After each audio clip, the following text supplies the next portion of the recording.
क्या कुंभ को जानबूझकर निशाना बनाया गया?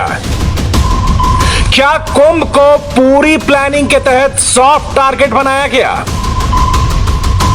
कोरोना की सेकंड वेव को कुंभ से किसने जोड़ा? क्या यह सब कुछ पहले से लिखी स्क्रिप्ट का एक हिस्सा था? क्या कुंभ को बदनाम करने वाला महागठबंधन बना? क्या दुनिया के नामचीन अखबारों में एंटी कुंभ कैंपेन का नैरेटिव चलाया गया? क्या इस एजेंडे के पीछे कोई पॉलिटिकल दिमाग था? कांग्रेस के माउथपीस नेशनल हेराल्ड में छपी इस हेडलाइन की स्क्रिप्ट कहां और किसने लिखी? कांग्रेस के नेताओं की ट्विटर टाइमलाइन पर एंटी कुंभ वाले हैशटैग क्यों घूम रहे थे? और सबसे बड़ी बात कि क्या यह महज संजोग था या कोई बहुत बड़ा प्रयोग था जिसके तहत बाकायदा एक टूल किट में कुंभ का जिक्र हुआ?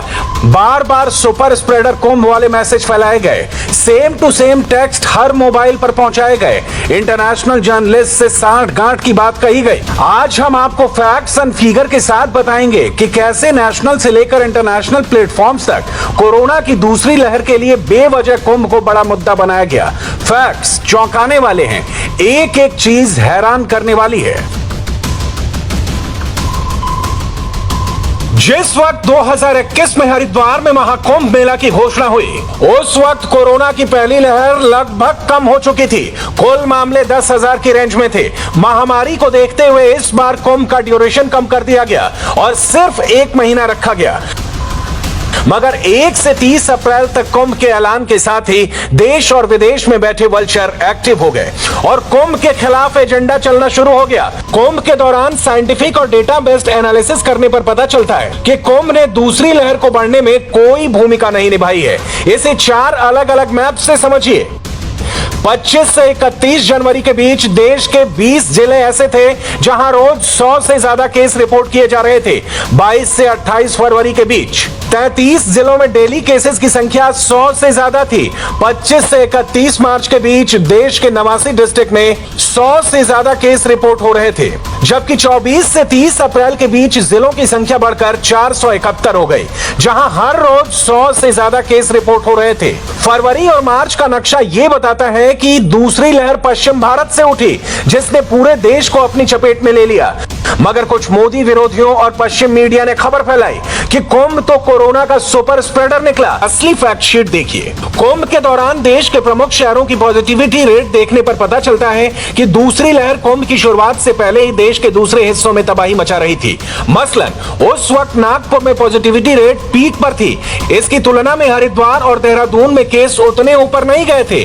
ठीक इसी तरह रायपुर में भी पॉजिटिव केसेस का ग्राफ हरिद्वार और देहरादून के मुकाबले काफी ऊपर था। विशाखापट्टनम में भी ऐसा ही हाल था, वहां भी नंबर्स बाकी दोनों के मुकाबले ज्यादा थे। अब एक और आंकड़ा देखिए। 1 अप्रैल यानी जिस दिन कुंभ की शुरुआत हुई, उस दिन हरिद्वार का पॉजिटिविटी रेट 1.3% था। 12 अप्रैल को 35 लाख श्रद्धालुओं ने शाही स्नान किया। 14 अप्रैल को 14 लाख श्रद्धालु इकट्ठा हुए। इसके 3 हफ्तों यानी 2 शाही स्नान के बाद 22 अप्रैल को हरिद्वार का पॉजिटिविटी रेट 3.5% था। ध्यान देने वाली बात है कि कुंभ शुरू होने के बाद हरिद्वार में पॉजिटिविटी रेट बढ़ा जरूर, लेकिन वो सेफ लिमिट के भीतर थी और इस सेफ लिमिट का पैमाना है 5% या उससे कम। मगर ये फैक्ट दुनिया से छिपा लिया गया। ना तो विदेशी मीडिया ने हेडलाइन बनाई और ना ही मोदी विरोधियों ने इसे आप तक पहुंचाया।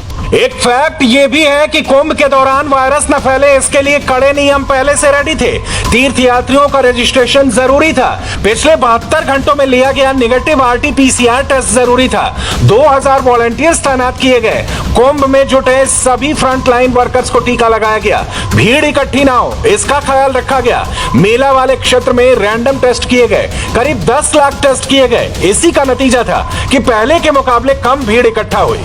14 अप्रैल को महासंक्रांति पर हुए शाही स्नान में सिर्फ 13,50,000 श्रद्धालुओं ने डुबकी लगाई, जबकि 2010 में हुए शाही स्नान में यह संख्या 13 गुना ज्यादा यानी 1,80,00,000 से ज्यादा थी।